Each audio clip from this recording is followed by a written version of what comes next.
إن الحمد لله نحمده ونستعينه ونستغفره ونعوذ بالله من شرور أنفسنا ومن سيئات أعمالنا من يهده الله فلا مضل له ومن يضلل فلا هادي له وأشهد أن لا إله إلا الله وحده لا شريك له وأشهد أن محمدا عبده ورسوله أما بعد فإن خير الحديث كتاب الله وخير الهدي هدي محمد صلى الله عليه وعلى آله وسلم وشر الأمور محدثاتها وكل محدثة بدعة وكل بدعة ضلالة وكل ضلالة في النار. قال الله تبارك وتعالى يا قوم إنما هذه الحياة الدنيا متاع وإن الآخرة هي دار القرار. قابل احترام فضیلۃ الشیخ مختار احمد مدنی حفظہ اللہ، دیگر اہل علم، میرے محترم دینی بھائیوں اور قابل احترام ماں اور بہنوں،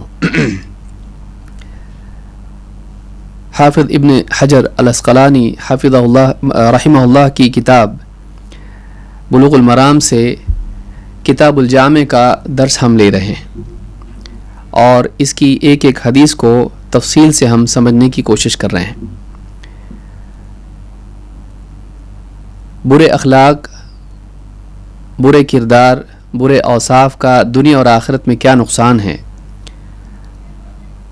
اور اپنے آپ کو ان اخلاق سے پاک کرنا کتنا ضروری ہے، ان احادیث سے معلوم ہوتا ہے۔ پچھلے درس میں ظلم اور شح سے متعلق بات ہم نے شروع کی تھی۔ ظلم کے بارے میں بھی تفصیل ہم نے اس سے پہلے درس میں بھی دیکھا، اور پچھلے درس میں ہم نے شح کے متعلق قرآن و سنت سے اور علماء کے اقوال سے بات کو سمجھنے کی کوشش کی کہ لالچ کی برائی کیا ہے۔ شح کے بارے میں علماء نے جیسا کہ بیان کیا ہے، یہ ایسی لالچ ہے جس کا انسان کو حق نہ ہو، یعنی ایسی چیز کی لالچ کرنا، ایسی چیز کی حرص کرنا جس کا انسان کو حق نہ ہو۔ کسی اور کا مال ہے، آدمی ناحق طریقے سے اس کو پانے کی لالچ کرے، چاہے وہ مال ہو، چاہے وہ عہدہ ہو، چاہے وہ کسی کی کا مقام ہو، اس کو ناحق طریقے سے پانے کی چاہت کا نام شح ہے۔ اور پچھلے درس میں ہم نے دیکھا تھا کہ بعض علماء نے کہا ہے، جیسے ابن قیم رحمۃ اللہ علیہ فرماتے ہیں کہ بخل الگ ہے اور لالچ الگ ہے، شح کا نتیجہ بخل ہوتا ہے، اور بعض علماء نے لالچ ہی میں بخل کو بھی داخل کیا ہے۔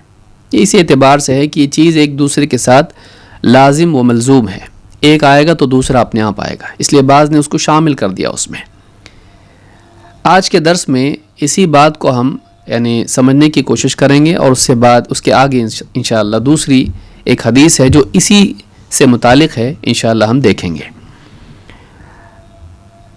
جس حدیث کا ہم مطالعہ کر رہے تھے، وعن جابر رضی اللہ عنہ قال قال رسول اللہ صلی اللہ علیہ وسلم اتقوا الظلم فإن الظلم ظلمات يوم القيامة واتقوا الشح فإنه أهلك من كان قبلكم اخرجہ مسلم۔ حدیث کے الفاظ اس طرح سے ہیں۔ جابر بن عبداللہ رضی اللہ تعالیٰ عنہ کہتے ہیں کہ اللہ کے رسول صلی اللہ علیہ وسلم نے ارشاد فرمایا، ظلم سے بچو، اس لیے کہ ظلم قیامت کے دن اندھیریاں بن کر آئے گا، اور شح سے ناحق حرام لالچ اور حرص سے بچو، فَإِنَّهُ أَهْلَكَ مَنْ كَانَ قَبْلَكُمْ، اس لیے کہ اس لالچ نے تم سے پہلے جو قومیں گزری ہیں انہیں ہلاک کر دیا۔ اس حدیث کو امام مسلم نے روایت کیا ہے۔ یہاں ابن حجر رحمہ اللہ نے حدیث پوری ذکر نہیں کی، چونکہ کتاب مختصر ہے، اس لیے بہت سارے محدثین اور اہل علم اتنا حصہ لے لیتے ہیں جس سے استدلال کرنا مطلوب ہوتا ہے۔ یہاں چونکہ بلوغ المرام ایک مختصر کتاب ہے جس میں احادیث الاحکام ہیں، لہٰذا ابن حجر نے بہت ساری احادیث جو کہ طویل ہیں ان کے ایک ایک ٹکڑے کو لیا ہے تاکہ اشارات مل جائیں، اور ایک طالب علم جب ان کی شرح دیکھے تو اس کی تفصیل اور اس حدیث کا بقیہ حصہ بھی وہ دیکھ لے۔ گویا کہ یہ کتاب اشارات ہیں احادیث کے، تاکہ ایک طالب علم تفصیل اس کی تلاش کرے، حفظ کرنے والے کے لیے اصل میسر ہو جائے اور تفصیل بعد میں وہ دیکھ سکے۔ یہاں ابن حجر نے جو الفاظ ذکر کیے ہیں کہ شح سے بچو، لالچ سے بچو، اس لیے کہ تم سے پہلے جو لوگ تھے انہیں اسی لالچ نے ہلاک کر دیا۔ حدیث کے پورے الفاظ کیسے ہیں، پوری حدیث کیسے ہے؟ اللہ کے نبی صلی اللہ علیہ وسلم فرماتے ہیں واتقوا الشح، لالچ سے بچو، فإن الشح اہلک من کان قبلکم، اس لیے کہ اس لالچ نے تم سے پہلوں کو ہلاک کر دیا۔ حملہم علی ان سفکوا دماءہم واستحلوا محارمہم، یہ ٹکڑا ہے جو آخری حصہ ہے حدیث کا، کہ وہ ہلاکت کیا تھی اور ان کے اندر کیا برائی پیدا ہوئی اس لالچ کی وجہ سے۔ اللہ کے نبی صلی اللہ علیہ وسلم فرماتے ہیں کہ اس لالچ نے انہیں اس بات پر آمادہ کر دیا کہ وہ ایک دوسرے کا خون بہائیں۔ حملہم علی ان سفکوا دماءہم، لالچ جب ایک چیز کے لیے دو لڑنے والے بن جاتے ہیں، ایک چیز کے لیے دو پانے والے بن جاتے ہیں، یا ایک کا حق دوسرا لالچ کے ذریعے پانے کی کوشش کرتا ہے، ظاہر بات ہے کہ دونوں میں آپس میں تصادم ہوگا، جھگڑا ہوگا، لڑائی ہوگی۔ ایک عہدے کے لیے دو لوگ دوڑ رہے ہیں، ایک چیز کے لیے نفع کے لیے دو لوگ دوڑ رہے ہیں، ظاہر بات ہے کہ ان میں مزاحمت ہوگی اور آپس میں یہاں تک کہ نوبت آ سکتی ہے کہ ایک دوسرے کی جان کے دشمن بن جائے۔ سیاسی جنگوں میں اکثر جانوں کا بھی نقصان ہوتا ہے۔ تو کہا کہ حملہم علی ان سفکوا دماءہم، اس لالچ نے انہیں اس بات پر آمادہ کر دیا کہ وہ ایک دوسرے کا ناحق خون بہائیں، واستحلوا محارمہم، اور جو ان کے لیے چیزیں حرام تھیں انہیں حلال کر لیں۔ لالچ کے دو نتیجے یہاں پر ہیں۔ ایک تو نتیجہ یہ ہے کہ لالچ کے نتیجے میں جانوں کا نقصان ہوتا ہے، ایک دوسرے کا خون بہایا جاتا ہے، آپسی جھگڑے، اختلافات دشمنی کی شکل اختیار کر لیتے ہیں، اور یہ دشمنی اتنی دور نکل جاتی ہے کہ لوگ ایک دوسرے کی جان کے دشمن بن جاتے ہیں۔ اسی طرح سے ایک دوسرا نقصان اس لالچ کا ہے کہ انسان جب مغلوب ہو جاتا ہے لالچ سے، تو پھر اس کے لیے حلال اور حرام کے درمیان کوئی حد اور فاصلہ نہیں رہتا، وہ پار کر کے حلال کو حرام میں چلا جاتا ہے، پھر وہ یعنی دھوکہ دیتا ہے، چوری کرتا ہے، جھوٹ بولتا ہے، خیانت کرتا ہے، اس طرح کی ساری برائیاں ہیں اس کے اندر پیدا ہو جاتی ہیں۔ اسی لیے کہا بلکہ ایک انسان جب کسی چیز کی حرص اس میں پیدا ہو جاتی ہے تو اللہ تعالیٰ نے جن چیزوں کو حرام کیا ہے، چاہے وہ نفسانی شہوت ہو یا اسی طرح سے مال ہو یا پھر عہدہ ہو یا کچھ بھی ہو، انسان ان حرام چیزوں کو بھی حاصل کر لیتا ہے، نکاح سے آگے بڑھ کر زنا میں چلا جاتا ہے، اس کے اندر جب شہوتیں آ جاتی ہیں تو پھر دوسروں کا مال ناحق چھیننے والا بن جاتا ہے، چوری کرنے والا، خیانت کرنے والا، کسی کی جان نہیں خراب کر رہا ہو لیکن مال خراب کرنے والا بنتا ہے، حرام کو حلال کر لیتا ہے۔ تو لالچ انسان کے لیے دو بڑے ہلاکت کے دروازے کھولتی ہے، ایک جان و مال کا نقصان، دوسروں کے ساتھ جنگ، خون بہانا، دوسرے یہ کہ اللہ تعالیٰ کی محرمات کو اپنے لیے حلال کر لیتا ہے۔ کیوں؟ اس لیے کہ شہوتیں اس پر غالب آ جاتی ہیں۔ تو اس حدیث سے بات معلوم ہوئی کہ شح کا نتیجہ کیا ہوتا ہے۔ ابن رجب نے جیسے کہا تھا کہ یہ بہت سارے محرمات کو ان کی چاہت کرنا، شح کیا ہے؟ اللہ کی حرام کی ہوئی لذتوں کو انسان چاہے، تو یہ شح ہے، مجرد لالچ نہیں ہے۔ انسان کو لالچ ہوتی تبھی تو تجارت کرتا ہے، پیسے کی حرص اگر نہ ہو تو حلال تجارت بھی آدمی نہ کرے، یہ منع نہیں ہے۔ منع یہ ہے کہ انسان ان چیزوں کی چاہت کرے جو حرام ہے، منع یہ کہ ان چیزوں کی چاہت کرے کہ جو حلال ہے لیکن حرام طریقے سے ان کو حاصل کرے، ناحق حاصل کرے، دوسرے کی چیز چاہے، تو یہ جو چیز ہے یہ منع ہے۔ امام مسلم نے اس کو روایت کیا ہے اور حدیث نمبر 2578 پر یہ روایت موجود ہے۔ تو یہ مکمل روایت اس طرح سے ہے، جیسا کہ ابن قیم رحمۃ اللہ علیہ نے کہا تھا، اور پچھلے درس میں ہم نے اس پہ گفتگو بھی کی تھی کہ لالچ کا نتیجہ بخل ہے، یہ دو الگ چیزیں ہیں۔ اور اس کی دلیل کیا ہے؟ اس کی دلیل اللہ کے نبی صلی اللہ علیہ وسلم کی ایک حدیث ہے۔ اس سے معلوم ہوتا ہے کہ اہل علم کتنی گہرائی کے ساتھ کسی بھی معاملے میں گفتگو کرتے ہیں۔ بعض اوقات انسان کی سمجھ میں نہیں آتا ہے، لیکن کوئی روایت کہیں ہوتی جو اس کے علم میں نہیں ہوتی ہے، یا پھر ہوتی ہے اور سامنے ہوتی ہے لیکن اس نے غور نہیں کیا ہوتا ہے۔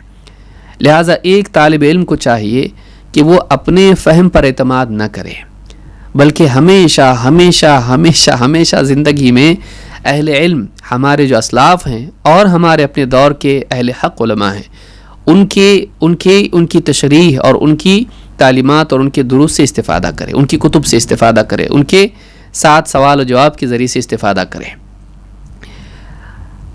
عبداللہ ابن عمرو ابن عاص رضی اللہ تعالیٰ عنہما سے روایت ہے، فرماتے ہیں خطب رسول اللہ صلی اللہ علیہ وسلم فقال، اللہ کے رسول صلی اللہ علیہ وسلم نے ہمیں خطبہ دیا تو آپ نے فرمایا ایاکم والشح، خبردار لالچ سے بچو، فإنما هلك من كان قبلكم بالشح، اس لیے کہ تم سے پہلے جو کوئی گزرے ہیں وہ اسی لالچ کے نتیجے میں ہلاک ہوئے ہیں، اسی لالچ کے سبب ہلاک ہوئے۔ اب کیا کہا دیکھیے، کہا امرہم بالبخل فبخلوا، اس لالچ نے انہیں بخل کا حکم دیا تو وہ بخل کرنے لگے۔ وامرہم بالقطیعۃ فقطعوا، اسی لالچ نے انہیں رشتے ناطے توڑنے پر آمادہ کیا تو انہوں نے رشتوں کی بربادی کی۔ وامرہم بالفجور ففجروا، اور اسی لالچ نے انہیں اللہ تعالیٰ کے حکموں کو پھلانگ کر اللہ کی حدوں کو پار کرنے پر آمادہ کر دیا تو پھر وہ اسی طرح سے فجور میں پڑ گئے۔ تین چیزیں یہاں پر اللہ کے نبی صلی اللہ علیہ وسلم نے بیان کی کہ لالچ نے انہیں بخل کرنے والا بنایا، کہ اللہ نے جہاں ان کے لیے خرچ کرنا فرض کیا ہے اس کو بھی انہوں نے روک لیا، زکوٰۃ نہیں دی، حقدار کو حق نہیں دیا، میراث میں صحیح تقسیم نہیں کی، کنجوسی کی، جس کا حق اس کو نہیں دیا، غصب کر لیا، لوگوں کا مال چھینا۔ تو بخل جو ہے نتیجہ ہے لالچ کا، اسی لیے کیا کہا امرہم بالبخل فبخلوا، تو لالچ شح کس چیز کا حکم دیتی ہے؟ بخل کا۔ اسی لیے حدیث میں جو آیا ہے شح مطاع، شح مطاع، کہ انسان فرما بردار بن جائے لالچ کا۔ تو کیا حکم دیتی ہے لالچ؟ بخل کا حکم دیتی ہے۔ تو یہاں پر فرما برداری یہی ہے۔ تو انہیں کنجوسی کا حکم دیا تو انہوں نے کنجوسی کی، اور انہیں رشتے ناطے توڑنے کا حکم دیا تو انہوں نے رشتے توڑے، اور انہیں گناہوں کا حکم دیا تو گناہ کرنے لگ گئے، چوری، ڈکیتی اور دھوکہ اور خیانت اور غبن اور اس طرح کی جتنی چیزیں، ملاوٹ اور نہ جانے کتنی سود اور سب کچھ ہے۔ تو لالچ ہی کے نتیجے میں انسان ناحق مال کماتا ہے۔ تو اس کے نتیجے میں بخل، قطع رحمی اور اسی طرح سے گناہوں کا وجود ہوتا ہے۔ یہاں پر علماء نے کہا کہ ہلاک کیا کا مطلب کیا ہے؟ علماء نے کہا ہلاکت دونوں ہے، ایک دنیاوی دوسرے اخروی، اور اس میں کوئی معنی نہیں ہے۔ آپ نے اس کو مطلق چھوڑا کہ ہلاکت کیسے آئی، دنیا میں آئی یا آخرت میں؟ دنیا میں آپ نے بتایا کہ جان و مال کا نقصان یہ ہلاکت ہے، آپس کی جنگیں، آپس میں ایک دوسرے سے دشمنیاں، رشتے ناطے توڑنا، یہ خود ایک ہلاکت ہے، اور اس کے نتیجے میں لوگوں کی جانیں گئیں، مارا بھی انہوں نے، نتیجے میں انہیں بھی قتل کیا گیا۔ تو اس طرح کی چیزوں سے ہلاکت آئی، لیکن گناہ کی ہلاکت تو آخرت میں ہے ہی ہے، اور کبھی دنیا میں بھی ظلم کے بدلے اللہ تعالیٰ پکڑتا ہے، جیسے فرعون کو پکڑا اور دوسرے بادشاہوں کو، ظالموں کو اللہ نے پکڑا۔ تو ظلم کے نتیجے میں اور اسی طرح سے ہلاکت دنیا میں بھی آتی ہے اور آخرت میں بھی ہے۔ تو علماء نے کہا کہ ہلاکت دونوں اعتبار سے ہے، دنیاوی و اخروی، آپس کے غلط سلوک سے بھی اور اللہ کے عذاب سے بھی۔ تو یہ بہت بری چیز ہے، اور اس سے ایک انسان کو بچنا چاہیے۔ لالچ انسان کو دنیا کی حرص ہونا فی نفسی ہی بری چیز نہیں ہے، لیکن یہ جو چیز ہے اگر اپنی حدیں پار کر جائے تو اس کے نتیجے میں سماج میں ظلم اور اسی طرح سے بہت ساری برائیاں جنم لیتی ہیں۔ جو حدیث میں نے ذکر کی اس کو امام ابو داؤد اور حاکم نے روایت کیا ہے، اور صحیح الجامع صغیر میں حدیث نمبر 2678 پر شیخ الالبانی نے اس کو ذکر کیا اور کہا کہ حدیث صحیح ہے۔ یہاں پر حرص کے بارے میں کچھ دو ایک باتیں ہم لوگ دیکھ کر آگے بڑھیں گے انشاءاللہ۔ حرص کس طرح کی ہوتی ہے؟ عموماً دو طرح کی ہوتی ہے، ایک مال کی، دوسرے جاہ کی۔ ایک مال کی، دوسرے جاہ کی۔ جاہ عہدہ، شرف، دنیا کا مقام، اتھارٹی، لوگوں میں بڑا بننا، چودراہٹ جس کو آپ کہیں۔ تو کبھی مال کی لالچ ہوتی ہے اور کبھی عہدے اور مقام کی لالچ ہوتی ہے۔ اللہ کے نبی صلی اللہ علیہ وسلم نے اس چاہت کا نقصان کتنا بڑا بتایا۔ اس کا نقصان نہ صرف سماج کو ہوتا ہے بلکہ انسان کے اپنے دین کو سب سے زیادہ ہوتا ہے۔ اللہ کے نبی صلی اللہ علیہ وسلم فرماتے ہیں ما ذئبان جائعان ارسلا فی غنم بافسد لها من حرص المرء علی المال والشرف لدینہ، دو بھوکے بھیڑیے بکریوں کے ریوڑ میں چھوڑ دیے جائیں تو وہ اس ریوڑ کو اتنا نقصان نہیں پہنچاتے جتنا دو چیزیں انسان کے دین کو پہنچاتی ہیں۔ وہ دو چیزیں کیا ہیں؟ آپ نے فرمایا کہ انسان کی مال اور جاہ کی حرص، انسان کی مال کی اور دنیا میں شرف پانے کی، مقام پانے کی حرص، یہ اس کے دین کو زیادہ نقصان پہنچاتی ہے۔ بھوکے بھیڑیے کتنا نقصان کریں گے؟ جتنی بھوک لگی ہے، لیکن انسان کی مال کی بھوک اور عزت کی اور مقام کی، عہدے کی اور شرف کی بھوک یہ مٹی نہیں ہے، جتنا ملتا ہے انسان اور زیادہ چاہتا ہے، اور اس کے نتیجے میں انسان ایک ایسی دوڑ میں لگتا ہے کہ جو کبھی ختم نہیں ہوتی ہے، وہ ہلاکت پر ہی ختم ہوتی ہے، اور سب سے زیادہ اس کا نقصان انسان کے دین کو ہوتا ہے۔ مال جمع کرنے میں بعض اوقات حرام طریقے سے انسان اپنے تقوی کو برباد کر لیتا ہے، آخرت کو خراب کر لیتا ہے، دعائیں رد ہو جاتی ہیں، انسان کی عبادات میں جان نہیں رہتی، انسان کے دل سے سکون نکل جاتا ہے، اور نہ جانے کتنی خرافات دنیا میں جنم لیتی ہیں۔ اسی طرح سے عہدے کی چاہت، لوگوں میں نام و نمود کے لیے انسان کا دین کی خدمت کرنا، لیکن چاہتا کیا ہے؟ کچھ مقام مل جائے، لوگوں میں عزت مل جائے، تو اس کے نتیجے میں بھی اس کے دین کو نقصان ہوتا ہے، اعمال بھی برباد ہو جاتے ہیں، اور انسان کی عزت بھی خراب ہو جاتی ہے۔ عزت پانے کی کوشش عزت خراب کرنے کا یقینی ذریعہ ہے۔ سب کو سمجھ میں آتا ہے، عزت چاہتا ہے، انسان کو سمجھ میں نہیں آتا ہے۔ بعض اوقات انسان ایسے خدمت خلق کا نام لے کر اپنے آپ کو چمکانے کا کام کر رہا ہے، جہاں وہاں فوٹو ووٹو لے کر اپنے بس کتنا خرچ کر رہا ہے، غریبوں کے کام آ رہا ہے، غریبوں کا داتا، لیکن لوگوں کو دکھائی دیتا ہے کہ یہ ہر جگہ دکھتا ہے اور فوٹو میں ہی دکھتا ہے، لوگوں کو چھوٹی چھوٹی چیز دے کر بھی فوٹو نکالتا ہے، لوگ سمجھ جاتے ہیں۔ عزت کے لیے جو آدمی کچھ کرتا ہے اللہ کے لیے نہیں کرتا، عزت کے لیے کرتا ہے، اس سے عزت کو نقصان ہوتا ہے، یہ کاؤنٹر پروڈکٹیو ہے، جس کے لیے کر رہا ہے اس کا الٹا نتیجہ نکلتا ہے۔ انسان کو چاہیے خالص اللہ کے لیے کرے، آگے وہی حدیث آنے والی، اس سے جڑا ہوا ہے یہ معاملہ۔ تو دو چیزیں جو ہیں، دو چیزوں کی چاہت انسان کو دنیا میں اس کے دین کو نقصان پہنچاتی، آدمی بے دین ہو جاتا ہے، بظاہر دکھے گا دیندار ہے، لیکن وہ دیندار نہیں ہوتا ہے، اندر سے کھوکھلا ہو جاتا ہے، اندر سے کھوکھلا ہو جاتا ہے۔ آپ دیکھیے پلاسٹک کا پھول جو ہوتا ہے، دیکھنے میں تو پھول ہے وہ، لیکن اس میں نہ خوشبو ہے نہ اس میں وہ نرمی ہے، وہ جھوٹا پھول ہے۔ تو اس طرح سے انسان دیکھنے میں تو دکھائی دیتا ہے کہ دیندار ہے، دینداری اس میں نہیں ہوتی، کیونکہ اس کا دل اللہ سے متعلق نہیں ہوتا ہے، اللہ کے لیے نہیں ہے۔ لہٰذا کوئی خدمت خلق کا کام کرے یا کوئی آدمی دین کا کام کرے یا عبادات کا اہتمام کرے، اس میں مقصود عزت کی چاہت نہیں ہونا چاہیے۔ اسی لیے کہا کہ دو بھوکے بھیڑیے اگر کسی ایک یعنی بکریوں کے ریوڑ میں چھوڑ دیے جائیں تو وہ اس کو اتنا نقصان نہیں پہنچاتے جتنا انسان کی مال اور شرف کی چاہت اس کے دین کو نقصان پہنچاتی ہے۔ اس حدیث کو امام احمد اور ترمذی نے روایت کیا ہے، اور صحیح الجامع صغیر میں حدیث نمبر 5620 پر شیخ الالبانی کہتے ہیں کہ حدیث صحیح ہے۔ اللہ کے نبی صلی اللہ علیہ وسلم مال کی حرص کے بارے میں کیا فرماتے ہیں؟ آپ نے فرمایا لو ان ابن آدم اعطی وادیا ملئا من ذهب احب الیہ ثانیا، ابن آدم کا حال یہ ہے کہ اسے اگر ایک وادی سونے سے بھری ہوئی وادی، دو پہاڑ ملتے ہیں بیچ کی جو جگہ ہوتی ہے، اتنا بھر کے برتن گویا کہ اتنا سونا دے دیا جائے، ایک وادی دے دی جائے تو احب الیہ ثانیا، وہ چاہے گا کہ دوسری بھی ملتی تو کتنا اچھا ہوتا، وہ دوسری بھی ملنا پسند کرے گا، اس کے دل میں خواہش ہوگی کہ ایک اور مل جائے۔ وَلَوْ أُعْطِيَ ثَانِيًا أَحَبَّ إِلَيْهِ ثَالِثًا، اور اگر دو دے دی جائیں، دو وادی بھر کے اس کو سونا دیا جائے، چاہے گا کہ تیسری مل جاتی تو کتنا اچھا ہوتا، اس کی چاہت تیسرے کی ہوگی۔ فرمایا وَلَا يَسُدُّ جَوْفَ ابْنِ آدَمَ إِلَّا التُّرَابُ، آپ نے فرمایا ابن آدم کا پیٹ مٹی کے سوا کوئی چیز بھر نہیں سکتی، قبر کی مٹی، اس کا پیٹ مٹی کے سوا اور کوئی چیز بھر نہیں سکتی۔ وَيَتُوبُ اللَّهُ عَلَى مَنْ تَابَ، اور یاد رکھو اللہ تعالیٰ توبہ کرنے والے کی توبہ قبول کرتا ہے.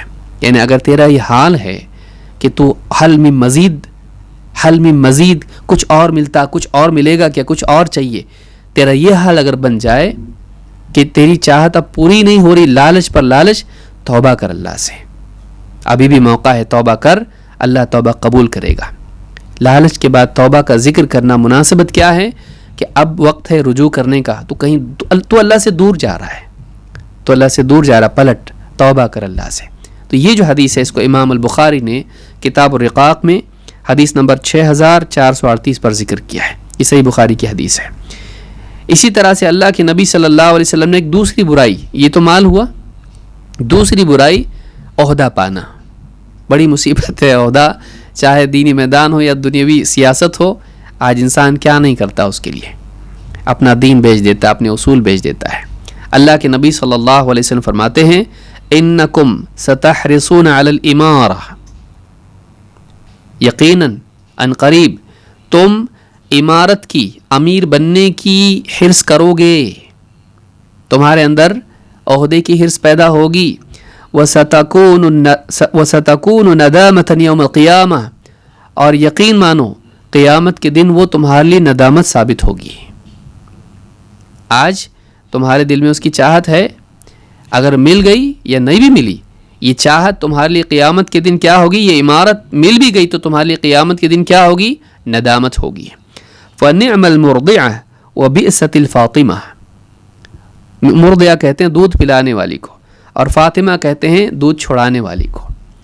تو یہ دنیا میں گویا کہ یہ مل بھی جائے، یہ لذت یہ موت کے ساتھ چھوٹنے والی ہے، اور انسان کو آخرت میں اس کے لیے جواب دینا پڑے گا اللہ کے ہاں. انسان کو آخرت میں یہ محروم کرنے والی چیز ہے. اس کی لذتیں دنیا میں ہو سکتا مل جائیں کسی کو، وہ مفادات جو عہدے سے ملتے مل جائیں، لیکن یہ چھین لی جائے گی اور آخرت میں اس کا انسان کو حساب دینا پڑے گا، وہ محروم کر دے گی آخرت میں. تو یہاں پر یہ بات معلوم ہوئی کہ آپ نے خود فرمایا کہ یہ ندامت ہے قیامت کے دن، عمارت قیامت کے دن ندامت ہے. امام البخاری نے اس کو کتاب الاحکام میں حدیث نمبر 7148 پر ذکر کیا ہے. اس کی تفصیل کا وقت نہیں جس میں مرضع اور فاطمہ میں علماء کے جو اقوال ہیں، لیکن اتنا ہے کہ یہ ندامت ہے قیامت کے دن.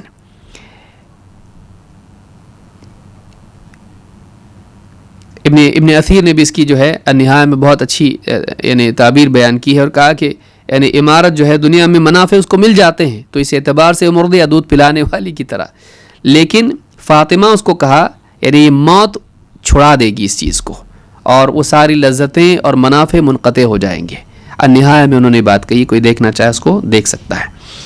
تو یہ بات جو ہے یعنی حرص کے بارے میں، یا حرص کی بدترین شکل جس کو آپ کہیں، حرام شکل الشح، جس کی مذمت ہی آئی ہے، تو اس کے بارے میں حدیث میں یہ بات آئی ہے. جو لالچ کے بارے میں ہم نے دیکھا، دنیا کی چاہت، عزت کی چاہت، عہدے کی چاہت، یہ بیماری ہے کہ انسان اللہ سے چاہنے کی بجائے دنیا سے چاہنے لگے. خیر اس میں ہے کہ ایک انسان جو بھی کام کرے اس پر اللہ سے اجر چاہے، وہ دنیا کے عہدے، دنیا کی عزت، دنیا کی شہرت کے لیے نہ کرے. تو یہ جو بیماری ہے ابن حجر رحمۃ اللہ علیہ نے اگلی حدیث اس سے متعلق ذکر کی ہے، جو حدیث نمبر 5 ہے، اور آج ہم اسی کو سمجھنے کی کوشش کریں گے. حدیث کے الفاظ کیا ہیں؟ وعن محمود بن لبید رضی اللہ عنہ قال قال رسول اللہ صلی اللہ علیہ وسلم ان اخوف ما اخاف علیکم الشرک الاصغر الرياء اخرجہ احمد بسند حسن. محمود ابن لبید رضی اللہ تعالیٰ عنہ سے روایت ہے، فرماتے ہیں اللہ کے رسول صلی اللہ علیہ وسلم نے ارشاد فرمایا ان اخوف ما اخاف علیکم الشرک الاصغر، تم پر سب سے زیادہ مجھے جس چیز کا خوف ہے، اندیشہ ہے، وہ شرک اصغر ہے، یعنی ریاکاری. تمہارے اوپر مجھے سب سے زیادہ جس چیز کا ڈر ہے کہ تم کہیں اس میں مبتلا نہ ہو جاؤ، کہیں تمہارے اندر وہ آ نہ جائے، جس چیز کے بارے میں مجھے سب سے زیادہ خوف ہے کہ کہیں تم اس بیماری میں مبتلا نہ ہو، وہ بیماری کیا ہے؟ وہ شرک اصغر ہے، وہ برائی شرک اصغر ہے، چھوٹا شرک. اور آپ نے بتایا وہ کیا ہے؟ وہ ریاکاری ہے۔ ریاکاری دکھاوے کے لیے عمل کرنا، بندوں کو دکھاوے کے لیے، اللہ کو دکھانے کے لیے نہیں بلکہ بندوں کو دکھانے کے لیے۔ اس حدیث کو امام احمد نے اپنی مسند میں روایت کیا اور اس کی سند حسن ہے۔ یہاں بھی ابن حجر رحمۃ اللہ علیہ نے حدیث کو مختصراً ذکر کیا ہے۔ پوری حدیث کیسی ہے؟ پوری حدیث اس طرح سے ہے، اللہ کے نبی صلی اللہ علیہ وسلم فرماتے ہیں ان اخوف ما اخاف علیکم الشرک الاصغر، تم پر سب سے زیادہ جس چیز کا مجھے اندیشہ ہے وہ شرک اصغر ہے، یعنی چھوٹا شرک۔ قالوا وما الشرک الاصغر یا رسول اللہ، صحابہ نے پوچھا اللہ کے رسول شرک اصغر کیا ہے؟ شرک اصغر کیا ہے؟ چھوٹا شرک کس کو کہتے ہیں؟ قال الریا، آپ نے کہا دکھاوا کرنا۔ یقول اللہ عز وجل اذا جزى الناس باعمالهم، اس دن جس دن اللہ تعالیٰ بندوں کو ان کے اعمال کی جزا دے گا، اس دن اللہ فرمائے گا اذهبوا الى الذين كنتم تراؤون في الدنيا، جاؤ ان کے پاس جاؤ جن کو دکھانے کے لیے دنیا میں تم عمل کرتے تھے۔ فانظروا هل تجدون عندهم جزاء، دیکھو ان کے پاس تم کو کچھ جزا ملتی کہ نہیں۔ یہ ڈانٹ کے طور پر ہوگا، یہ امر تحدید ہے، یہ نہیں کہ سچ مچ میں جاؤ، یہ ڈانٹ ہوگی، ان کو احساس ہوگا کہ آپ کہاں جا سکتے، کسی کے پاس کچھ نہیں ہے، ہر انسان پریشان ہے، ہم نے لوگوں کے لیے کیا، وہ خود محتاج ہیں، آج وہ خود پریشان ہیں، آج خود ان کے پاس کچھ نہیں ہے۔ تو اللہ تعالیٰ اس دن ان کو ذلیل کرنے کے اعتبار سے کہے گا اور محرومی کا اعلان ان کے لیے ہوگا، اللہ رب العالمین سے کچھ ملنے والا نہیں، اس کا اعلان اس دن ہوگا۔ اللہ تعالیٰ ان سے کہے گا اور ان کے اس جرم کا اللہ تعالیٰ لوگوں کے سامنے اظہار کرے گا، انہوں نے اللہ کے لیے نہیں کیا تھا، یہ ان کی فضیحت ہوگی۔ آگے بھی حدیث اس بارے میں آئے گی انشاءاللہ۔ آپ فرماتے ہیں کہ یقول اللہ عز وجل اذا جزى الناس باعمالهم، جب اللہ تعالیٰ لوگوں کو، نیک لوگوں کو، مخلصین کو ان کے نیک اعمال کا بدلہ دے رہا ہوگا، ان لوگوں سے اللہ کیا کہے گا؟ جنہوں نے دنیا میں لوگوں کو دکھانے کے لیے عمل کیا تھا، لوگوں کے دل میں جگہ بنانے کے لیے، اللہ کے یہاں نہیں، لوگوں کے یہاں جگہ بنانے کے لیے عمل کیا تھا، اللہ کہے گا اذهبوا الى الذين كنتم تراؤون في الدنيا، جاؤ انہی کے پاس جاؤ جن کو دکھانے کے لیے دنیا میں تم عمل کرتے تھے۔ فانظروا هل تجدون عندهم جزاء، دیکھو کچھ ان کے پاس تم کو بدلہ ملتا ہے کہ نہیں ملتا ہے۔ یہ بڑی ذلت ہوگی انسان کی کہ وہ اللہ تعالیٰ ان کو نہیں دے گا، سارے اعمال ان کو قیامت کے دن معلوم ہوگا کہ ہماری ساری نیکیاں، ہماری نمازیں، ہمارے صدقات، ہمارا حج اور ہمارے عمرے اور نہ جانے دین کی خدمت اور سب صدقات سب برباد ہو گیا۔ ہم نے جو اللہ کے سوا کسی اور کے لیے کیا تھا، لوگوں کے ہاں عزت پانے کے لیے ہم نے کیا تھا، وہ سب کا سب برباد ہو گیا، اللہ کے ہاں اس کے لیے کوئی بدلہ ملنے والا نہیں۔ اس سے بڑھ کے اور محرومی کیا ہو سکتی ہے کہ انسان محتاجی کے وقت میں محروم ہو جائے۔ سب سے زیادہ محتاج انسان قیامت کے دن ہوگا، اس دن انسان اللہ بھی اس کا ساتھ چھوڑ دے اور اللہ اس سے کہے تیرے لیے ہمارے پاس کچھ نہیں، کیونکہ تو نے ہمارے لیے کیا ہی نہیں۔ کتنی ذلت انسان کو محسوس ہوگی، کتنا دکھ انسان کو ہوگا، لیکن کیا ہوگا وہاں پہ؟ اس دکھ کا کیا فائدہ؟ وہ ذلت عزت میں نہیں بدلے گی۔ انسان کو چاہیے کہ وہ دنیا میں دوسروں کے لیے عمل کر کے اپنے آپ کو ذلیل نہ کرے۔ اس سے بڑھ کے ذلت کیا ہوگی کہ انسان اللہ کی بجائے کسی اور کے ہاں مقام بنانے کی کوشش کرے، وہ بادشاہ کے ہاں مقام بنانے کی بجائے فقیروں کے سامنے مقام بنانے کی کوشش کرے۔ اس سے زیادہ ذلت کیا ہو سکتی؟ اس نے پہچانا ہی نہیں اللہ کو، ابھی اس نے پہچانا ہی نہیں۔ اس حدیث کو امام احمد نے روایت کیا ہے اور صحیح ترغیب میں حدیث نمبر 32 پر شیخ الالبانی کہتے ہیں کہ حدیث صحیح ہے۔ ریا کس کو کہتے ہیں؟ ابن حجر رحمہ اللہ فتح الباری میں جو بخاری کی شرح ہے کہتے ہیں ہوا مشتق من الرؤیہ، ریا کا جو لفظ ہے رؤیت سے ہے، رؤیت کے معنی دیکھنے کے ہوتے ہیں، عربی زبان میں رآ دیکھنے کو کہتے ہیں، تو اسی پر سے ہے رؤیت ہلال جیسے ہم کہتے ہیں، ہلال دیکھنا، تو رؤیت سے بنا ہوا ہے ریا کا لفظ۔ والمراد به اظہار العبادت لقصد رؤیت الناس لها فیحمد صاحبها، بہت جامع تعریف ہے، یہ بہت جامع تعریف ہے۔ کہتے ہیں والمراد به اظہار العبادہ، اس سے مراد کیا ہے؟ انسان اپنی عبادت کا یا کسی نیک عمل کا، عبادتی عمل کا اظہار کرے لوگوں کے سامنے، اس کی نیت اس میں کیا ہو، لقصد رؤیت الناس لہا، کہ اس لیے عمل کرے، اظہار کرے کہ لوگ اسے دیکھیں. لیکن آخری ٹکڑا بہت اہم ہے. دیکھیں تک ٹھیک، ابھی بھی وہ جرم اتنا نہیں بنا، جرم اب بنتا ہے کب، فَيَحْمَدُ صَاحِبَهَا، کہ لوگ اس کی تعریف کریں اس لیے لوگوں کو دکھا رہا ہے. ورنہ صلو کما رأیتمونی اصلی کا کیا مطلب ہے؟ ویسے نماز پڑھو جیسے مجھ کو پڑھتا دیکھتے ہو. کوئی آدمی وضو کر کے دکھائے، صحابہ کرتے تھے، نماز پڑھ کے جیسے میں پڑھتا ہوں تم بھی پڑھو. دیکھو نبی صلی اللہ علیہ وسلم کی یہ نماز تھی. اپنی اولاد کو آپ سکھا رہے ہیں، طلبۃ العلم کو آپ سکھا رہے ہیں نماز کیسے پڑھنا چاہیے. میں دیکھو ایسے پڑھتا ہوں، یہ دیکھو ایسا وضو کیا جاتا. تعلیم کے لیے، لوگوں کی رہنمائی کے لیے عمل کرنا یہ ریاکاری نہیں ہے. لوگوں کی ترغیب کے لیے نیک عمل کرنا ریاکاری نہیں ہے. مسجد بن رہی، کوئی اس کے لیے تعاون نہیں کر رہا ہے، ایک مالدار آدمی کھڑا ہو گیا، وہ نیت اس کی کیا تھی کہ میں دوں تاکہ میرے پیچھے اور مالدار بھی دینے والے بنے ہیں. تو اب اس نے کہا میری طرف سے مسجد کے لیے اتنا، 2 لاکھ 1 لاکھ 10 لاکھ. اب اس کے پیچھے دوسروں نے دیکھا کہ چلو کوئی تو دے رہا ہے، وہ بھی دینے لگ گئے. اس کی نیت کیا تھی؟ لوگ تعریف کریں نہیں، نیت یہ تھی کہ میرے دینے سے ایک سلسلہ شروع ہو جائے. اگر اس نیت سے ہے تب بھی ریاکاری نہیں ہے، اگرچہ اس میں اظہار عمل ہے، لیکن یہ لوگوں کی ثنا کے لیے، لوگوں کی حمد کے لیے، لوگوں کی یعنی مدح کے لیے نہیں ہے، لوگوں کی تعریف کے لیے نہیں ہے. لوگوں کی تعریف کے لیے جب آدمی عمل کرتا ہے تو ایسے دکھانے کو ریاکاری کہتے ہیں. یہ مذموم ہے.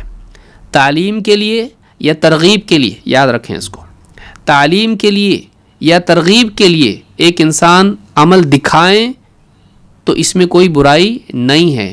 ہاں لیکن اس راستے سے چلو ایک ساتھ 2 چیزیں ہو جائیں، تعلیم بھی ہو جائے اور تعریف بھی مل جائے، اب یہ آدمی خراب ہے. اب اس انسان نے یہاں جا کے غلطی کی. مدح کی تمنا اگر کرتا ہے، چاہت رکھتا ہے، وہاں ریاکاری آ جاتی ہے کہ مخلوق کی تعریف کے لیے، لوگوں کے دلوں میں جگہ بنانے کے لیے، لوگوں کی تعریف حاصل کرنے کے لیے، لوگوں کے نزدیک اچھا ثابت ہونے کے لیے اگر آدمی عمل کرتا ہے یہ ریاکاری ہے. تو کہتے ہیں کہ ہوا مشتق من الرؤیہ والمراد به اظہار العبادت لقصد رؤیت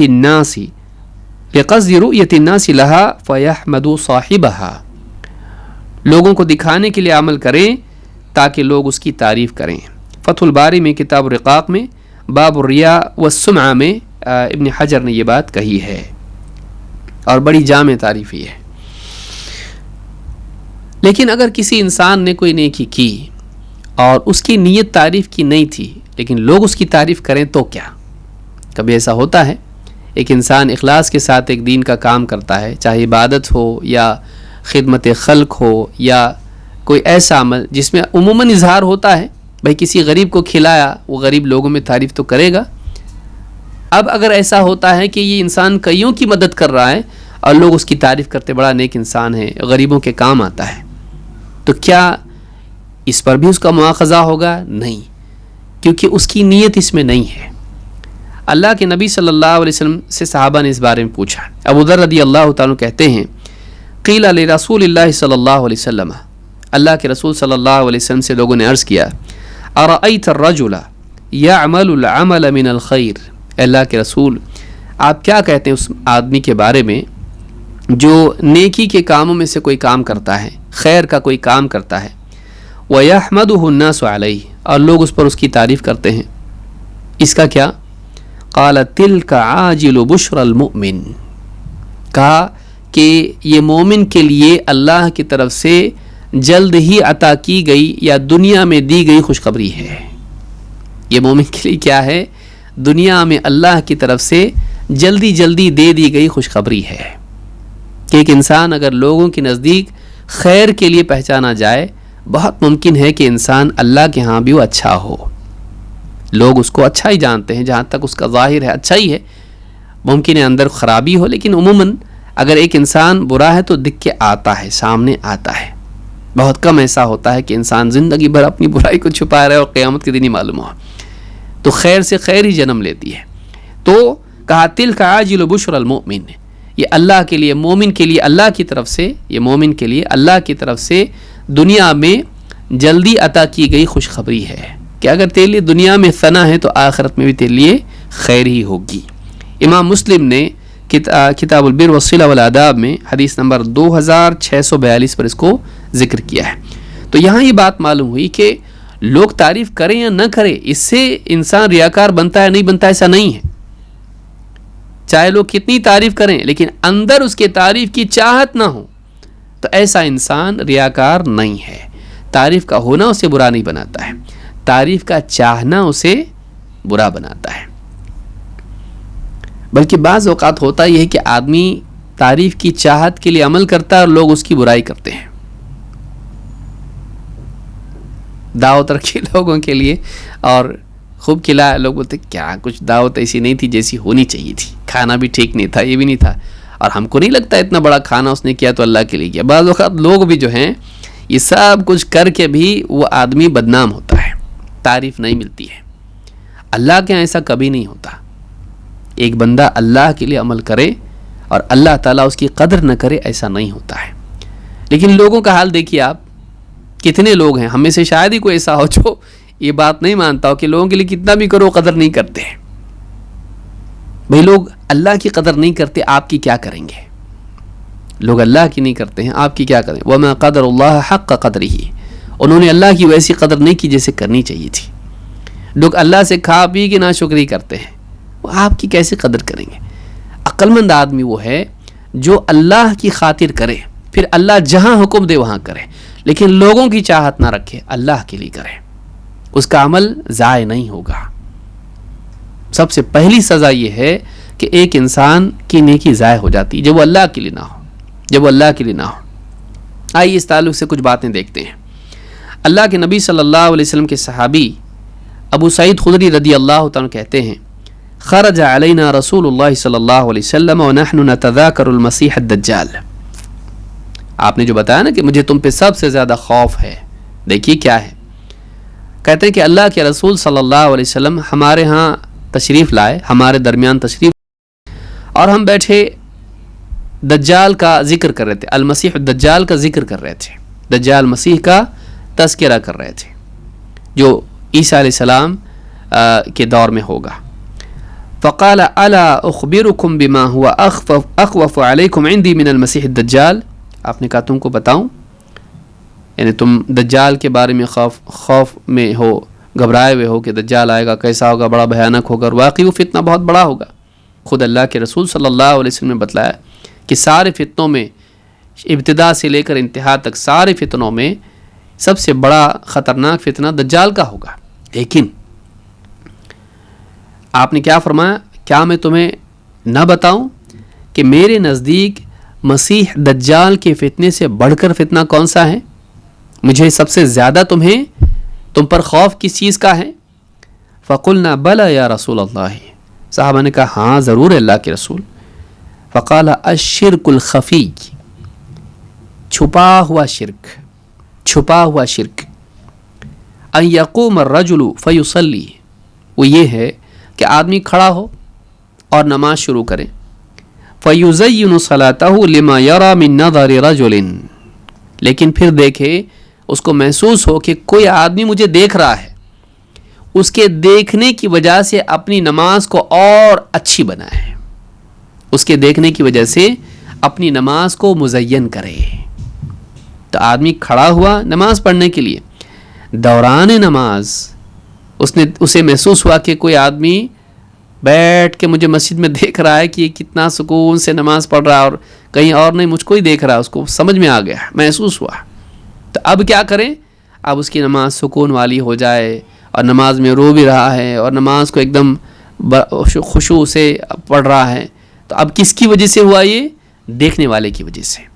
تو کہا کہ شرک خفی ہے، عبادت بظاہر اللہ کی کر رہا ہے لیکن مطلوب اس کے ہاں مقام ہے، تعریف اس کی چاہ رہا ہے، دل اس کی طرف مائل ہے کہ اس سے کچھ مل جائے، اس عبادت پر تعریف مل جائے، تعریف نہ صحیح اس کے دل میں مقام مل جائے، بس اس کے نزدیک میں اچھا قرار پاؤں۔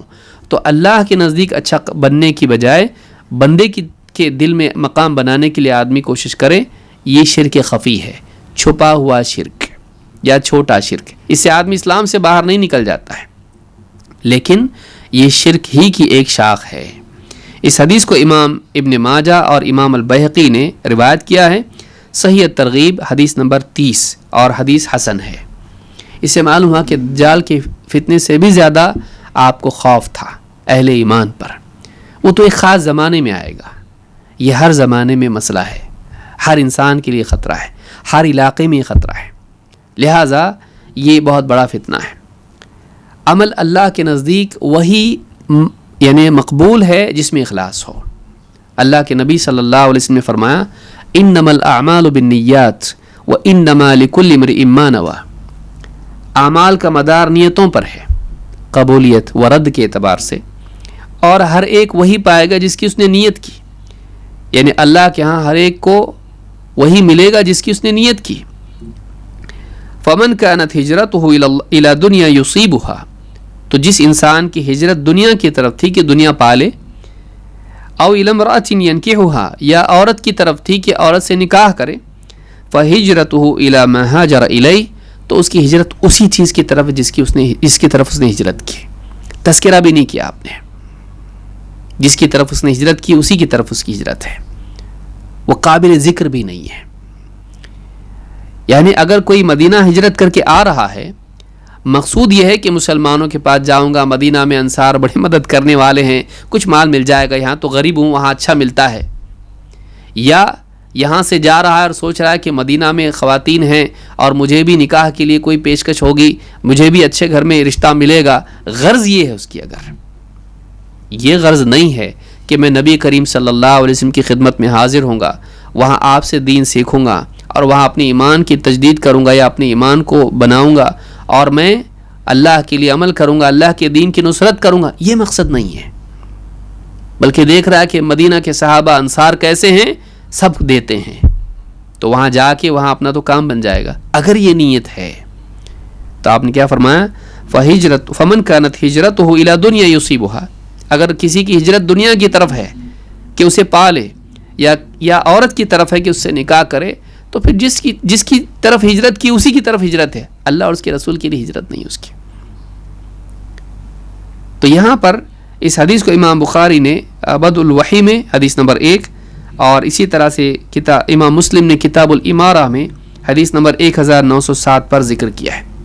اس سے معلوم ہوا کہ ہجرت جیسا پاکیزہ عمل جس میں چھوڑنا ہوتا ہے، کھونا ہوتا ہے، وہ بھی اگر اللہ کے لیے نہ ہو، اللہ کی خاطر نہ ہو، تو ایسا انسان اس کی ہجرت بھی ضائع ہے، اتنا بڑا عمل بھی ضائع ہے.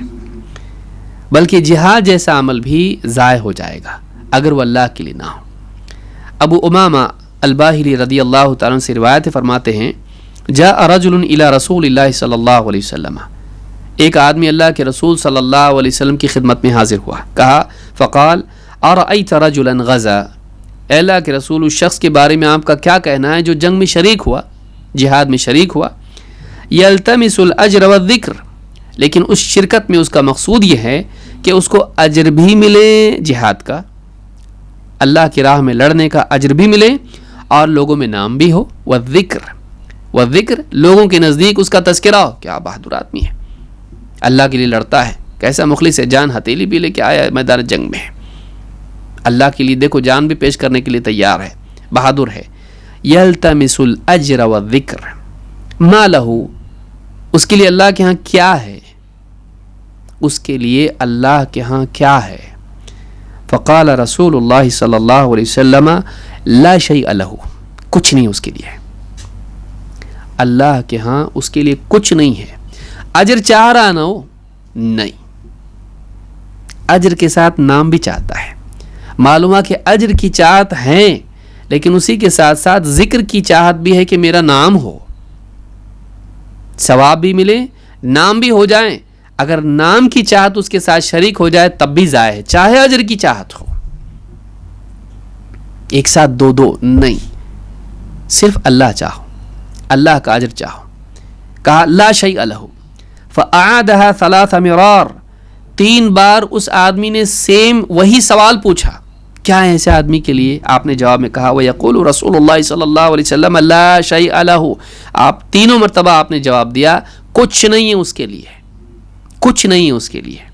ثم قال ان اللہ عز وجل لا يقبل من العمل الا ما كان له خالصا وابتغي به وجهه. یاد رکھو اللہ عز وجل اعمال میں سے اسی عمل کو قبول کرتا ہے جو خالص اللہ کے لیے ہو، جس میں اللہ کے چہرے کے دیدار کی چاہت ہو یا اللہ کی رضا کی چاہت ہو. وہی عمل اللہ قبول کرتا ہے جو خالص اللہ کے لیے ہو. یہ خالص اللہ کے لیے نہیں ہے، اللہ کے لیے بھی ہے اور بندوں کیا بھی نام ہو جائے، خالص ہونا چاہیے. ان کو ترک کر، یہ نہیں، صرف اللہ، تب جا کے وہ اللہ کے لیے ہوگا، ورنہ نہیں. اس کو کچھ نہیں ملے گا، اس کا اجر ضائع ہے. کیوں ضائع کرے آدمی اپنی نیکیوں کو؟ کیا ملتا ہے لوگوں سے؟ بعض اوقات یہ لوگوں کے لیے کر رہا ہے اور لوگوں کا دھیان بھی نہیں ہے. جو آدمی مسجد میں بیٹھا ہے یہ سمجھ رہا ہے کہ اس کو دیکھ رہا ہے، سلام پھیرنے کے بعد دیکھا تو وہ موبائل دیکھ رہا ہے، اس کو تو دیکھ ہی نہیں رہا تھا، وہ تو موبائل میں واٹس ایپ چیک کر رہا تھا اپنا، یہ سمجھا مجھ کو دیکھ رہا ہے. اور اس کے لیے نماز اچھی پڑھی، اس کو تو معلوم بھی نہیں کہ نماز اچھی پڑھ رہا ہے کہ بری پڑھ رہا ہے، اور اس کو کوئی لینا دینا ہی نہیں اس سے. لیکن اس اجنبی کے لیے یہ سوچ کر کہ وہ مجھے دیکھ رہا ہے، اس نے اپنی نماز برباد کر دی ہے. کیا فائدہ، کیا فائدہ؟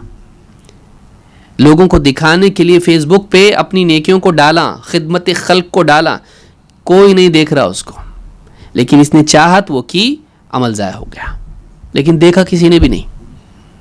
سوچئے، دکھاوے کے لیے عمل کرنا ہلاکت ہے، بربادی ہے. اس حدیث کو امام ابو داؤد اور نسائی نے روایت کیا، اور یہ حدیث حسن درجے کی ہے، اور صحیح الترغیب والترہیب میں شیخ الالبانی نے حدیث نمبر 8 پر اس کو ذکر کیا ہے. اصل میں کتاب علامہ منذری کی ہے، لیکن شیخ الالبانی نے اس کو صحیح اور ضعیف میں تقسیم کیا ہے. 3 جلدیں صحیح کی اور 2 ضعیف کی ہیں. بڑی کتاب اور بہت عمدہ کتاب ہے، ریاض الصالحین سے بڑی کتاب ہے، اور اس کی ترتیب بھی بہت عمدہ ہے.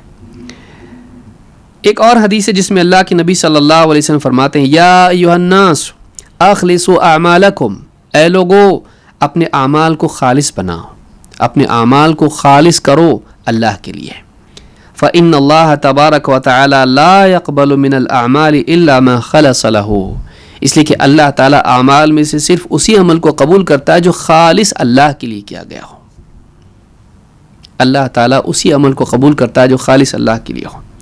اس حدیث کو امام البزار نے اور امام البیہقی نے روایت کیا ہے، اور صحیح ترغیب حدیث نمبر 7 پر شیخ الالبانی کہتے ہیں کہ یہ حدیث صحیح لغیر ہی ہے.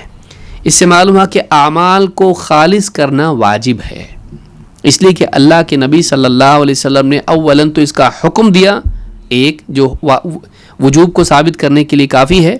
مزید یہ کہ آپ نے بتلایا کہ اس پر اعمال کی قبولیت کا مدار ہے، اگر نہیں ہوگا خالص اللہ کے لیے تو عمل قبول نہیں ہوگا. جو چیز عمل کو ضائع کرتی ہے وہ حرام ہے، جو چیز عمل کو ضائع کر دے وہ جائز کیسے ہوگی؟ اعمال کی حفاظت کا حکم ہے، ضائع نہیں کرنا ہے اس کو.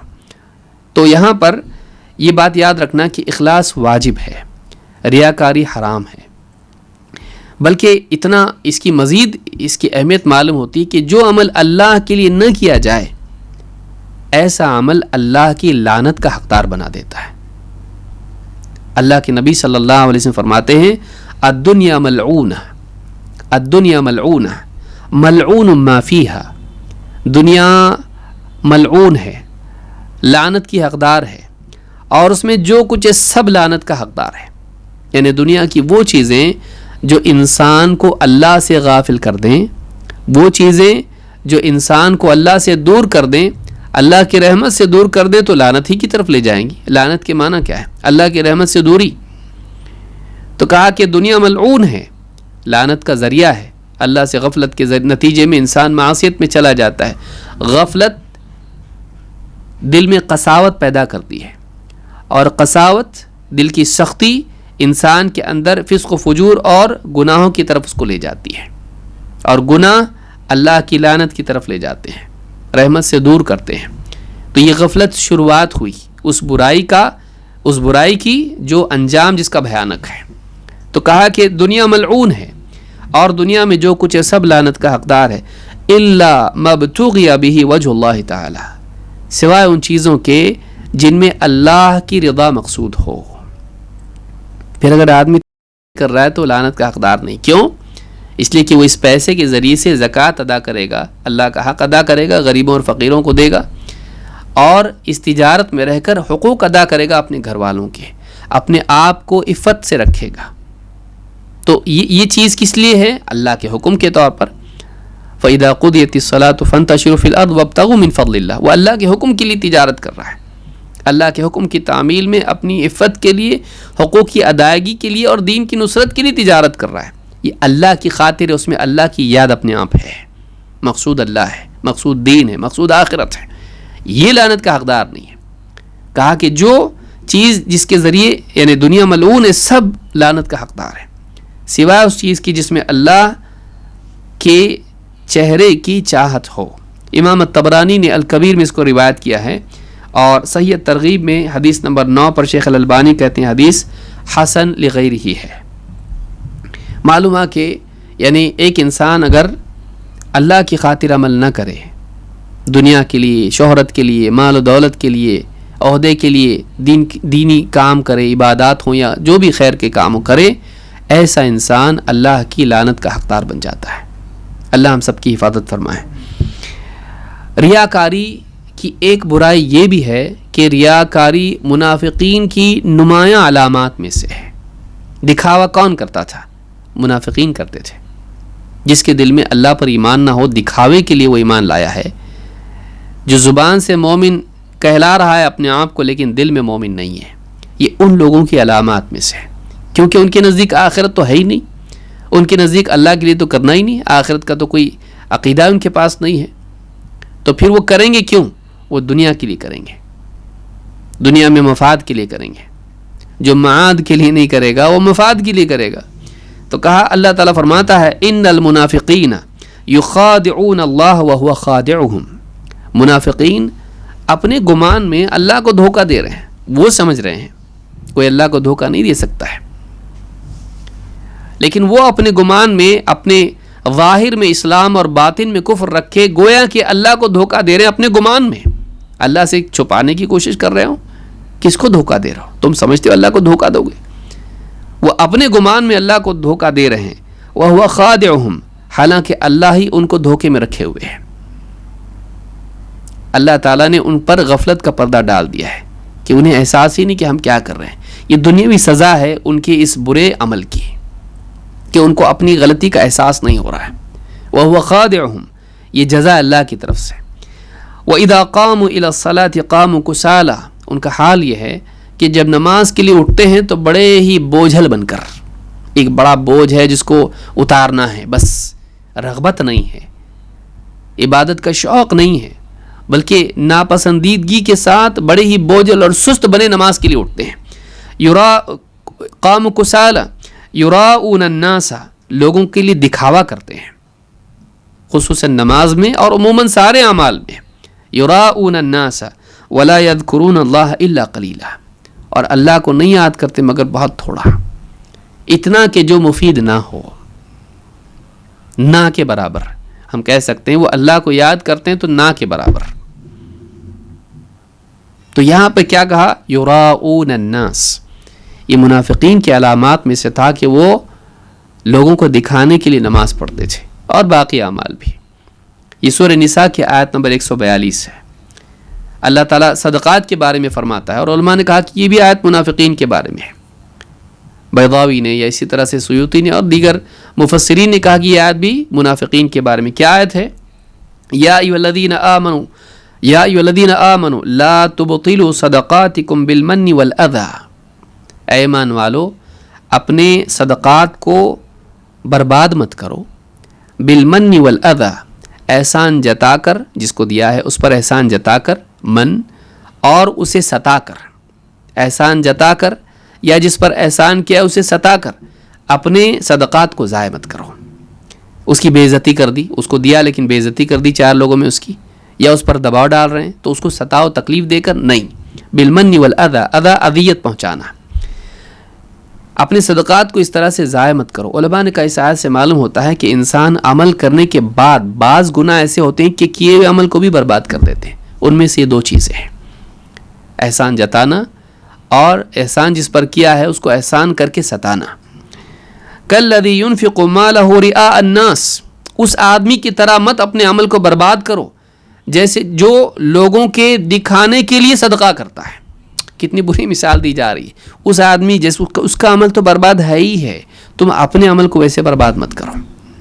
کالذی ينفق مالہ رئاء الناس ولا یؤمن باللہ والیوم الآخر، اور وہ اللہ اور آخرت پہ ایمان ہی رکھتا نہیں ہے اور لوگوں کو دکھانے کے لیے صدقہ کرتا ہے. اس کی طرح جیسے وہ اپنا عمل برباد کر رہا ہے تم مت برباد کرو. معلوم ہے کہ یہ ان لوگوں کا عمل ہے دکھاوا کرنا جو سرے سے اللہ اور آخرت پر ایمان نہیں رکھتے ہیں. بیضاوی کہتے ہیں سے مراد منافق ہے. کیوں؟ اس لیے کہ قرآن میں اللہ نے کہا وَمِنَ النَّاسِ مَن يَقُولُ آمَنَّا بِاللَّهِ وَبِالْيَوْمِ الْآخِرِ وَمَا هُمْ بِمُؤْمِنِينَ. لوگوں میں بعض ایسے بھی ہیں جو کہتے ہیں کہ ہم اللہ اور آخرت کے دن پر ایمان لائے، لیکن وہ ایمان والے نہیں ہیں. زبانی ایمان ہے، حقیقت میں دل میں ایمان نہیں ہے. تو اس کی طرح اپنے صدقات کو ضائع مت کر، وہ دکھاوے کے لیے کرتا ہے، اللہ اور آخرت پر اس کا ایمان نہیں ہے. فَمَثَلُهُ كَمَثَلِ صَفْوَانٍ عَلَيْهِ تُرَابٌ فَأَصَابَهُ وَابِلٌ فَتَرَكَهُ صَلْدًا. کہ اس کی مثال ایسی ہے جیسے ایک آدمی، یعنی جیسے ایک چٹان ہو، پتھر ہو. صفوان حجر، ابن عباس کہتے ہیں ایک چٹان ہو، پتھر ہو، اور اس کے اوپر کچھ مٹی جم جائے اور اس مٹی پر کچھ کائی آ جائے. اس مٹی میں بس پڑی ہوئی مٹی تھی، وہاں پہ رکی ہوئی تھوڑا سا کیچڑ ہو گیا، اس کے اندر کچھ اگ آیا ہلکا پھلکا کچھ. لیکن پھر ایک دم دھواں دھار بارش ہوئی، موسلا دھار بارش ہوئی، اور اس بارش نے کیا کر دیا، اس مٹی کو اس چٹان سے دھو کے نکال دیا. صاف ہو گئی، وہ چٹان پوری کیا ہو گئی، صاف ہو گئی. وہ سارا جو بھی اگا ہوا تھا یا جو بھی مٹی تھی وہ سب ختم، اس کے لیے بقا نہیں ہے، وہ نکل گئی وہاں سے. وہ پیڑ کی طرح نہیں کہ زمین میں بالکل اس کی جڑیں تھی اور وہ باقی رہے، اس سے بارش سے اس کو فائدہ ہو کہ پن پہ بارش ہو کے تو وہ ضائع ہو گئی، نکل گیا، سب صاف ہو گئی چٹان. لا يقدرون على شيء مما كسبوا، جو کچھ بھی انہوں نے کمایا تھا وہ ان کے ہاتھوں سے ضائع ہو گیا. ان کو آخرت میں اس پر کوئی اختیار اس پر نہیں ہوگا جو کچھ انہوں نے کمایا تھا. واللہ لا يهدي القوم الكافرین، اللہ تعالیٰ کافروں کو راہ نہیں سجھاتا. کافر اپنی منزل تک نہیں پہنچ پاتے، راستہ صحیح نہیں چل پاتے، وہ کہیں اور نکل جاتے، منزل سے ہٹ کے کسی اور راہ پر نکل جاتے، کامیاب نہیں ہوتے. ہو سورہ البقرہ آیت نمبر 264، اس کی تفسیر دیکھیں، ساری باتیں آئیں گی سامنے. تو اس آیت میں بھی اللہ نے اعمال کی بربادی، احسان جتا کر اور لوگوں کو تکلیف دے کر عمل کو برباد کرنا، اس کی مثال کے لیے کس کو پیش کیا، دکھاوے کے لیے عمل کرنے والا. اور دکھاوے کے لیے عمل کرنے والے کے بارے میں کیا بتایا، وہ اللہ اور آخرت پر ایمان نہیں رکھتا ہے. معلوم ہوا کہ ریاکاری ایمان کے ضعف کا نتیجہ ہے، یا تو عدم ایمان کا نتیجہ ہے یا تو ضعف ایمان کا نتیجہ ہے. دکھاوے کے لیے عمل کرنا یا تو اس وجہ سے کہ آدمی سرے سے اللہ آخرت کو مانتا نہیں، اس لوگوں کو ہی مانتا ہے، دنیا ہی بھائی یہیں پہ عزت پالو، یا پھر اس کا ایمان کمزور ہے اللہ اور آخرت کے سلسلے میں. لوگوں کو دیکھتے دیکھتے، دنیا کو دیکھتے دیکھتے وہ انہی کے لیے عمل کرنے لگ گیا. اللہ کا آخرت کا استحضار قوی نہیں ہے، غیب والا معاملہ کمزور ہے، شہود اور ظاہر والا معاملہ قوی ہے. انسان کے ایمان کی کمزوری کی علامت ہے. تو معلوم ہے کہ یہ یعنی منافقین کی صفت ہے، ان لوگوں کی صفت ہے جن کے دل میں ایمان نہیں ہے. ریاکاری بہت بڑا عیب ہے.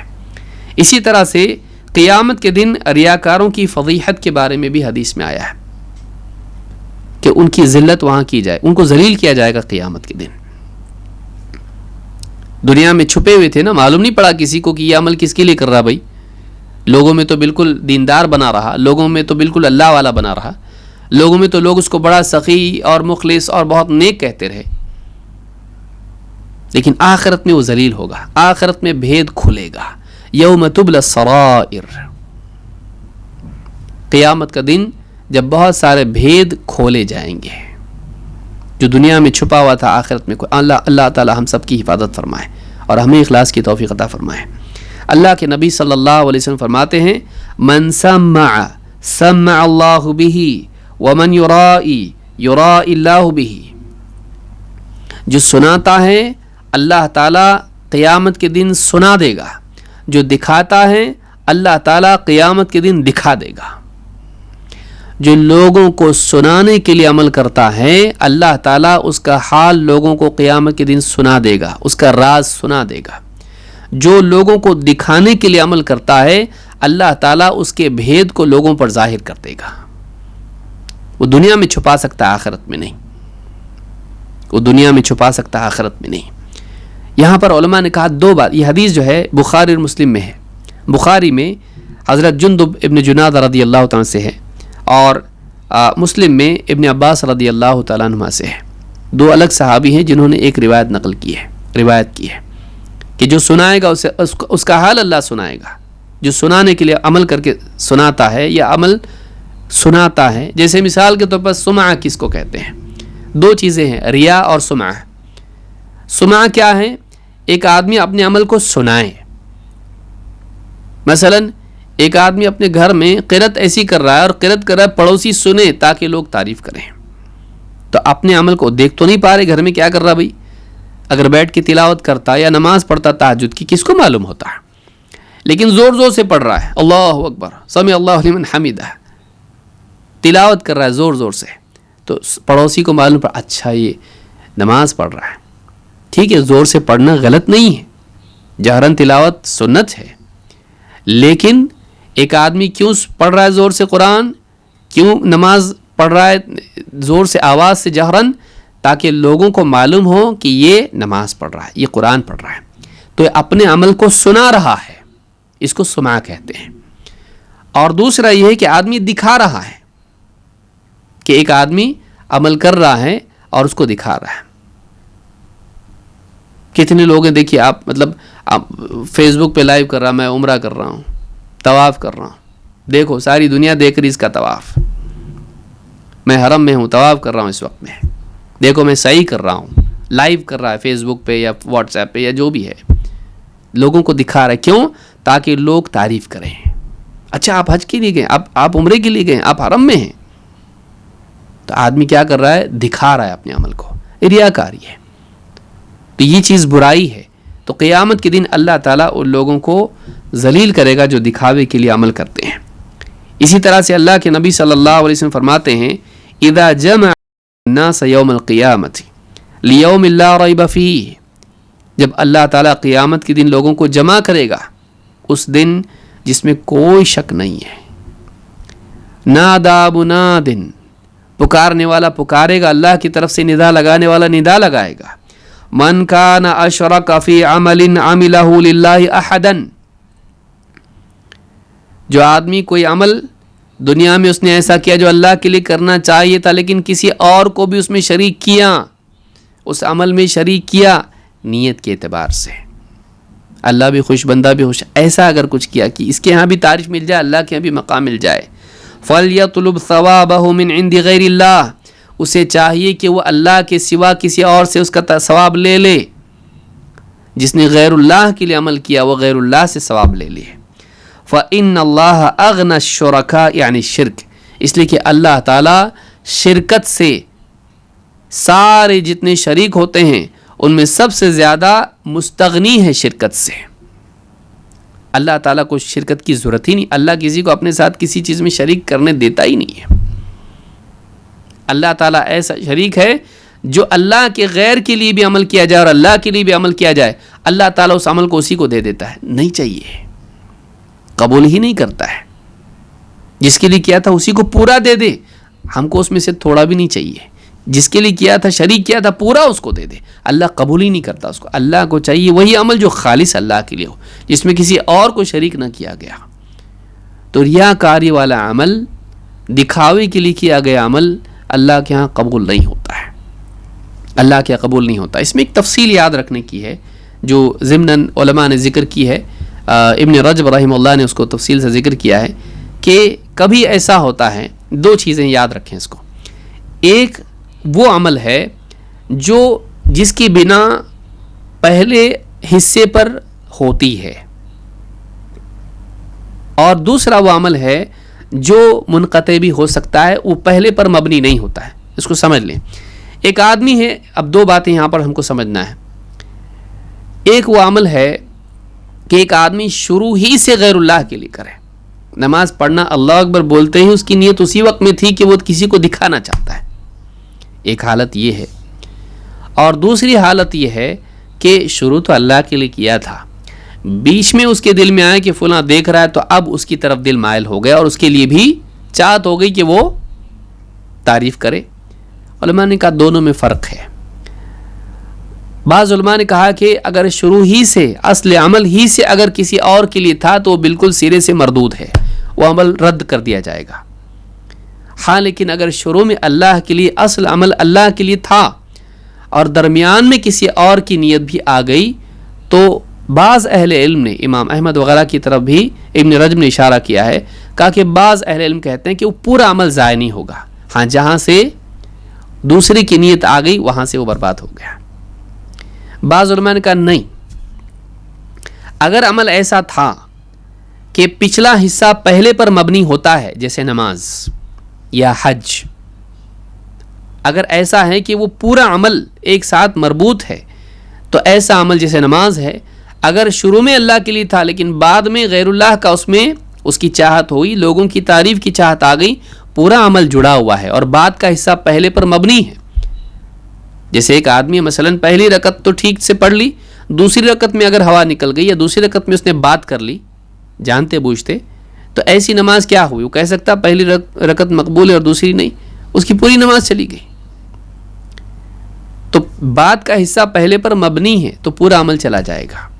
بعض علماء نے یہ کہا کہ لیکن اگر ایسا عمل ہے کہ جس میں بعد کا حصہ پہلے حصے پر مبنی نہیں ہے، مثلا کوئی آدمی ہے، مثلا فقراء کو تقسیم کر رہا ہے، صدقہ دے رہا ہے، اس جیب میں سے پیسے نکالے، اس نے 100 کے نوٹ نکالے اس نے اور پہلے فقیر کو دیا، اللہ کے لیے، اللہ کے لیے، اللہ کے لیے. پھر لوگ کہنے لگے لو سخی آ گیا. اب اس کے دل میں آ گیا، اب اس کے دل میں کیا آیا؟ ارے لوگ سخی کہہ رہے ہیں، تو اب اس کے دل میں ریاکاری آ گئی. تو پہلے 10 فقیروں کو تو اللہ کے لیے دیا تھا، 11ویں فقیر کو اب کیا کیا اس نے؟ تعریف کے لیے، تعریف 12 13 20 کو دے دیا اس نے. تو پہلے 10 بھی ضائع ہوں گے؟ کہا نہیں، کیونکہ یہ اگلا صدقہ جو ہے پچھلے پر مبنی نہیں ہے، کیونکہ ہر ٹکڑا منفرد ہے، ہر ٹکڑا الگ الگ ہے. یا جیسے مثال کے طور پر آدمی قرآن کی تلاوت کر رہا تھا، اللہ کے لیے پڑھ رہا، اللہ کے لیے پڑھ رہا، ایک سورت اللہ کے لیے پڑھ لی، اگلی سورت کے وقت میں دیکھا کوئی سن رہا ہے، اب اس کو سنانے کے لیے پڑھنے شروع کر دی، تو کیا پہلی سورت بھی ضائع ہو گئی؟ نہیں، کیونکہ اس میں اگلی قرأت پچھلی پر مبنی نہیں ہے. اس کا معاملہ نماز کی طرح نہیں ہے، اس کا معاملہ حج کی طرح نہیں ہے کہ ایک حصہ گیا تو باقی گیا. تو اس میں کہا کہ وہ حصہ جو اللہ کے لیے پڑھا تھا قرآن کا وہ تو مقبول ہوگا، لیکن وہ حصہ جو اللہ کے لیے نہیں پڑھا، اتنی آیتیں یا اتنی صورتیں جو غیر اللہ کے لیے پڑھی وہ مقبول نہیں ہوں گی. یہ تفصیل علماء نے اس میں ذکر کی ہے. تو بہرحال ایک آدمی کو چاہیے کہ وہ نیکی کرے تو اللہ کے لیے کرے. ایک حدیث تھی لیکن وقت نہیں اس لیے اس کو ذکر نہیں کروں گا. 3 لوگ قیامت کے دن اللہ کے ہاں لائے جائیں گے. ایک اس میں سے یعنی وہ ہوگا جو شہید کہلایا گیا دنیا میں، جنگ میں، اسلامی جنگ، دین کی خاطر لڑتے لڑتے مرا، جہاد میں مارا گیا. دوسرا وہ ہوگا جو عالم تھا یا قرآن کا ماہر تھا، سیکھتا سکھاتا تھا. تیسرا وہ جو سخی تھا، دنیا میں مال خرچ کرتا تھا. تینوں کو اللہ تعالیٰ لائے. میں اختصار سے بیان کر رہا ہوں چونکہ حدیث بڑی ہے اور وقت اتنا نہیں ہے. تینوں کو لایا جائے گا اور اللہ تعالیٰ اپنے احسانات ان پر جتائے گا، وہ اعتراف بھی کریں گے. پھر اللہ پوچھے گا تم نے جب یہ احسانات میں نے تم پر کیے تو نے کیا کیا اس احسان کے بدلے میں، اس کا کیا حق ادا کیا؟ شہید کا دنیا میں قتل ہوا تھا اللہ کے دین کے راستے میں، وہ کہے گا اللہ تیرے لیے اپنی جان بھی دے دی، تیرے لیے جنگ کی اور اپنی جان دے دی. اللہ جھوٹ کہتا ہے تو نے اس لیے کیا تاکہ دنیا میں تجھے شہید کہلایا جائے، اور تجھے کہا گیا، نام ہو گیا تیرا. اسے منہ کے بل گھسیٹ کے جہنم میں پھینک دیا جائے گا. دوسرا وہ ہوگا جو جس نے علم سیکھا سکھایا، قرآن پڑھا، اللہ اس کو بھی ایسی اپنی نعمتیں جتائے گا، کہے گا کیا حق ادا کیا اس کا؟ وہ اعتراف کرے گا ہاں اللہ تیرے احسانات مجھ پر ہیں. پوچھا کیا حق ادا کیا؟ کہے گا اللہ میں نے تیرے لیے دین سیکھا سکھایا اور تیرے لیے قرآن پڑھا. اللہ کہے گا جھوٹ کہتا ہے تو نے اس لیے کیا تاکہ تجھے دنیا میں قاری کہا جائے, عالم کہا جائے, اور تجھے دنیا میں تو کہلایا جا چکا, اسے گھسیٹ کر جہنم میں پھینک دیا جائے گا. تیسرا سخاوت کرنے والا, دنیا میں مال خرچ کرنے والا, اس پر بھی اللہ احسانات جتائے گا, وہ اعتراف کرے گا. اللہ پوچھے گا کیا حق ادا کیا اس کا؟ کہ اللہ تیرے لیے میں نے مال خرچ کیا, لوگوں کے کام ہے تیری خاطر. اللہ کہے گا جھوٹ کہتا ہے تو, جھوٹ ہے یہ, تو نے اس لیے کیا تاکہ دنیا میں تجھے سخی کہا جائے, تیرا نام ہو, تیرے ساتھ سخاوت کو جوڑا جائے. تو نے سخی کہلانے کے لیے کیا, اور دنیا میں کہلایا جا چکا, تو جس کے لیے کیا تو مل گیا تجھ کو, اسے منہ کے بل گھسیٹ کے جہنم میں پھینک دیا جائے گا.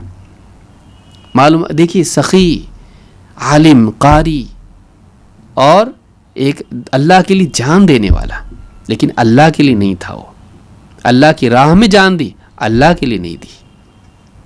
اتنے بڑے بڑے کارناموں والے, ان کو منہ کے بل گھسیٹ کر ذلت کے ساتھ جہنم میں پھینکا جائے گا. معلوم عمل کتنا ہی بڑا کیوں نہ ہو, نیت اگر گھٹیا ہو تو اعلیٰ عمل بھی مقبول نہیں ہوتا ہے. چھوٹا عمل ہو, نیت بڑی ہو تو عمل بڑا بن جاتا ہے. بڑا عمل ہو, نیت اگر غلط ہو تو عمل صحیح ہونے کے باوجود بھی مردود ہو جاتا ہے, وبال بن جاتا ہے, پکڑ کا ذریعہ بن جاتا ہے. اسی لیے معلوم ہوا کہ اعمال کے ساتھ ساتھ, اعمال کے ظاہر کی اصلاح کے ساتھ ساتھ, ان اعمال کے پیچھے جو نیت ہے اس کی اصلاح بھی ضروری ہے. دکھاوے کے لیے عمل نہیں کرنا چاہیے. آج سوشل میڈیا کے دور میں ہم کہاں پہنچ گئے, ایک نیکی ہم سے چھوٹتی نہیں کہ ہم لوگوں کو نہ بتائیں. اخلاص اپنے اندر پیدا کریں, اللہ کے لیے عمل کریں. صحابہ سلف اپنی نیکیوں کو چھپاتے تھے, آج ہم اپنی نیکیوں کے ساتھ ساتھ ہم اپنی برائیوں کو بھی دکھانے لگ گئے. بے حیائی اتنی عام ہو گئی. اللہ ہم سب کی حفاظت کریں اور ہمیں اخلاص کی توفیق عطا فرمائیں اور اللہ کے لیے عمل کرنے والا بنائیں. اقول ھذا واستغفر اللہ لی ولکم.